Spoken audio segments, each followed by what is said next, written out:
Rasulullah dalam satu hadis, ya, afdalu dzikri afdalu rizki ma yakfi wa afdalu dzikri ma yakhfi. Sebaik-baik rezeki adalah rezeki yang mencukupi. Ini kok ngomongnya lari-larinya ke sana ya. Sebaik-baik rezeki adalah rezeki yang mencukupi, tidak kurang dan tidak terlalu banyak, dan juga tidak kurang dari apa yang dia butuhkan. Karena kalau terlalu banyak, maka akan banyak orang yang benci kepada dirinya, dan kalau kurang, maka akan banyak orang yang menghina dirinya. Makanya sebaik-baik rezeki mayakfi, sebaik-baik rezeki adalah rezeki yang mencukupi, tidak terlalu banyak dan tidak kurang. Lalu kata Rasulullah, wa afdalu dzikri, sebaik-baik zikir adalah ma yakfi, sesuatu yang tersembunyi. Sesuatu yang tersembunyi. Makanya zikir itu para ulama sufi membagi kepada tiga. Ada 3 macam zikir. Yang pertama disebut dengan zikir jali, yang kedua disebut dengan zikir khafi, yang ketiga disebut dengan zikir haqiqi. Zikir hakiki. Zikir jali apa artinya? Zikir jali artinya lidahnya berzikir, lidahnya menyebut nama Allah, tetapi hatinya tidak ingat kepada Allah. La ilaha illallah, la ilaha illallah, tapi masih itu bagi kita ini, la ilaha illallah, alhamdulillah itu masih membagi bagi kita ini. Gimana ceritanya? Dia sedang menyebut Allah, tetapi hatinya tidak ingat kepada Allah. Yang diingat hatinya siapa? Selain Allah. Ini disebut dengan zikir jali, atau kata lainnya zikir lisan, zikir lidah. Lidah yang berzikir, hati sedikit pun tidak ingat kepada Allah Ta'ala. Nah, zikir jari atau zikir lisan ini kurang manfaatnya, baik dari segi pahala maupun dari segi membersihkan hati daripada sifat-sifat nafsu yang jelek, itu tidak dapat. Dan zikir jari ini kurang manfaatnya dengan mana tidak dapat menyelamatkan orang tersebut. Jadi kalau kita mengamalkan zikir dan zikir yang kita amalkan itu zikir jali, ini tidak dapat menyelamatkan kita baik di dunia maupun di akhirat. Makanya ada Allah Akbar. Memang musuh takut mau maju, tapi ternyata di belakang ada motor, ketabrak mati.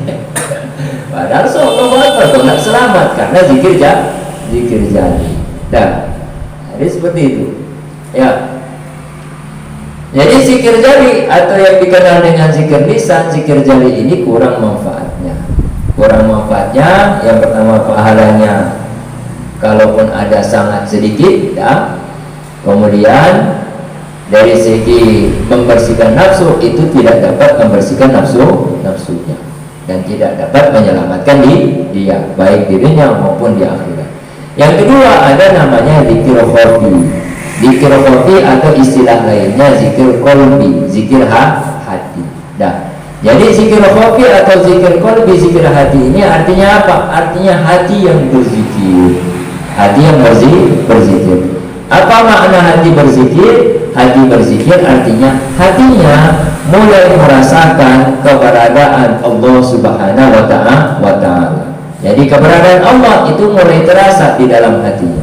Dengan pengertian apa? Dengan pengertian di dalam hatinya mulai terlihat sinaran asma dan sifat Allah Subhanahu wa Ta'ala. Sinaran asma dan sifat maksudnya apa? Maksudnya sinaran kasih sayang Allah Ta'ala. Jadi kasih sayang Allah Ta'ala itu mulai terasa di dalam hatinya. Sehingga dengan terasanya kasih sayang Allah Ta'ala itu akan menimbulkan himmah, kemauan yang kuat untuk datang kepada Allah, dan himmah itu pun berubah menjadi cinta. Ketika himmah itu telah berubah menjadi cinta, maka pada waktu itulah dia dapat melupakan urusan-urusan selain dari Allah yang dia ingat. Itu namanya zikir khafi atau zikir qalbi. Jadi zikir qalbi itu bukan kita sebut-sebut Allah di dalam hati, bukan itu yang dimaksud dengan zikir qalbi oleh ulama tasawuf. Zikir qalbi yang disebut, yang dimaksud oleh ulama tasawuf adalah cinta yang ada di dalam hati kepada Allah Subhanahu wa Ta'ala. Maka kata para ulama, zikir qalbi itu lebih baik, lebih utama dibandingkan zikir lidah. Kenapa? Karena kalau kita berzikir dengan lidah, dan sewaktu-waktu ketika kita berbicara dengan orang lain, maka kita tidak bisa berzikir. Nah, adapun zikir hati, dan zikir hati dengan makna merasakan kepada Allah Ta'ala, ada rasa cinta di dalam hati kita kepada Allah, maka dimanapun, kapanpun kita akan senantiasa berzikir kepada Allah. Sekalipun kita berada di depan orang, nah, hati kita yang cinta kepada Allah akan selalu ingat kepada Allah sekalipun kita berada di depan orang. Nah, jadi zikir qalbi bukan kita menyebut-nyebut Allah dalam hati, Allah. Itu pun kalau kita sebut-sebut Allah dalam hati, waktu baca cerita dengan orang, hilang itu zikir. Ya kan? Jadi zikir qalbi ini maksud apa? Cinta kepada Allah Ta'ala. Cinta kepada Allah itu yang tidak akan pernah hilang dari hati seseorang apabila dia telah ada. Dan yang ketiga ada namanya zikir hakiki. Jadi zikir hakiki bagaimana? Zikir hakiki yaitu hilang orang yang berzikir dan zikirnya dari pandangan batin orang yang berzikir. Jadi saya berzikir, tetapi di dalam hati saya tidak terlihat wujud diri saya dan wujud zikir saya. Maka pada waktu itu yang ada hanya Allah Subhanahu wa Ta'ala. Allah yang berzikir dan Allah yang dizikirkan. Inilah yang ditafsirkan oleh ulama sufi tentang ayat, daripada ayat wala dzikrullahi akbar. Dan sungguh zikirnya Allah Ta'ala adalah zikir yang sangat besar, zikir yang sangat agung, zikir yang sangat mulia. Jadi zikir akbar itu bagaimana? Zikir akbar itu Allah yang berzikir. Zikir akbar itu Allah yang berzikir. Allah yang berzikir itu apabila telah hilang wujud orang yang berzikir. Kalau sudah hilang wujud orang yang berzikir dari pandangan batinnya, maka pada waktu itu yang tertinggal hanya Allah yang berzikir. Nah, itu disebut dengan zikir akbar, atau yang kita istilahkan dengan zikir hakiki. Jadi zikir akbar itu zikir hakiki. Nah, ayo kita hadiri bersama-sama, mari kita ramaikan, hadirilah, ramaikanlah zikir akbar. Ternyata sampai di sana bukan akbar. Jadi zikir akbar apa? Zikir akbar Allah yang berzikir. Jadi begitu. Zikir akbar itu Allah yang berzikir. Adapun zikir jali, jadi zikir hakiki itu zikir akbar. Kalau zikir jali, kebalikan dari akbar. Apa kebalikan dari akbar? Asghar, zikir yang sangat kecil. Jadi kalau orang menghadiri zikir, kemudian di situ tidak ada seorang mursyid yang kamil lagi mukamil yang membimbing kita dalam mengamalkan zikir tersebut. Zikir ini zikir asghar, bukan zikir akbar. Sekalipun satu Manado datang di situ, namanya zikir asghar. Kenapa? Karena yang ada hanya lidah yang berzikir. Itu namanya zikir asghar. Adapun kalau dia dapat sampai kepada zikir khafi, itu namanya zikir kabir, zikir besar, zikir besar. Tapi untuk yang lebih besar, untuk yang lebih agung adalah zikir hakiki. Itu namanya zikir akbar.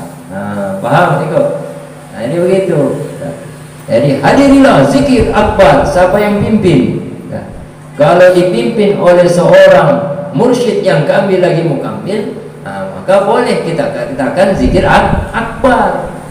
Tapi kalau dipimpin oleh rupa kita, ini bukan zikir akbar namanya. Zikir asghar. Mari kita hadiri zikir asghar. Dan cuma kalau bikin judul begitu orang ini mau datang. Bertanya apa itu zikir asghar? Zikir kecil-kecilan. Sudah jauh. Zikir kecil-kecilan siapa mau datang? Ada namanya zikir lisan, zikir jali, yaitu zikir lisan, zikir lidah. Ada namanya zikir khafi, yaitu zikir hati. Ada namanya zikir hakiki, yaitu Allah yang berzikir. Jadi kalau zikir hakiki, siapa yang berzikir, siapa yang dizikirkan? Zikir hakiki, siapa yang berzikir, siapa yang dizikirkan sih? Allah yang berzikir, yang dizikirkan Allah. Kalau zikir khafi, siapa yang berzikir, siapa yang dizikirkan? Manusia yang berzikir, yang dizikirkan Allah. Kalau zikir jadi, siapa yang berzikir, siapa yang dizikirkan? Manusia yang berzikir dan manusia juga yang dizikirkan. Dizikirkan itu artinya yang diingat, yang diingat. Nah, cobalah orang waktu berzikir, la ilaha illallah, la ilaha illallah. Begitu sampai 300 kali langsung dapat rasa dari tilala itu. La ilaha illallah fil amri bil la ilaha illallah. Saudara ini la ilaha illallah. Siapa yang berzikir? Dia yang berzikir. Yang dizikirkan, yang dia ingat siapa? Iya juga yang dia ingat. Makanya zikir jari ini tidak ada manfaat selain mencegah lidahnya dari berkata-kata yang jelek. Ya, paham itu? Tidak ada manfaat. Makanya kata Rasulullah, man kana akhiru kalami la ilaha illallah, barang siapa akhir kalimatnya la ilaha illallah. La ilaha illallah itu zikir. Nah, zikir itu ada 3. Ada zikir jali, ada zikir khafi, ada zikir hakiki. Kalau yang kita ucapkan la ilaha illallah itu kan zikir. Kalau kita ucapkan itu tidak ada cinta di dalam hati kepada Allah, itu tidak dapat memasukkan kita ke dalam surga. Jadi yang kata Rasulullah, man kana akhiru kalami la ilaha illallah dakhalal jannah. Barang siapa akhir kalimatnya la ilaha illallah, niscaya dia masuk surga. Itu kalau zikirnya zikir khafi.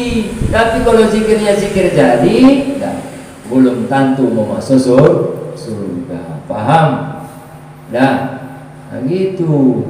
Yang nanti kalau kita semua mati jangan lupa la ilaha illallah di telinga supaya boleh muncul. Kau apa dah? Kalau nggak masuk surga apa? Kau mau masuk surga soalnya? Iyo kata Nabi. Itu harus dijelaskan hadis Nabi. Jangan kita hanya baca diterangkan begitu saja. Zikir itu ada 3, ada jali, ada khafi, ada hakiki. Kalau cuma zikir jali itu tidak dapat menyelamatkan. Bagaimana ngana la ilaha illallah tapi ngana ingatan kubung.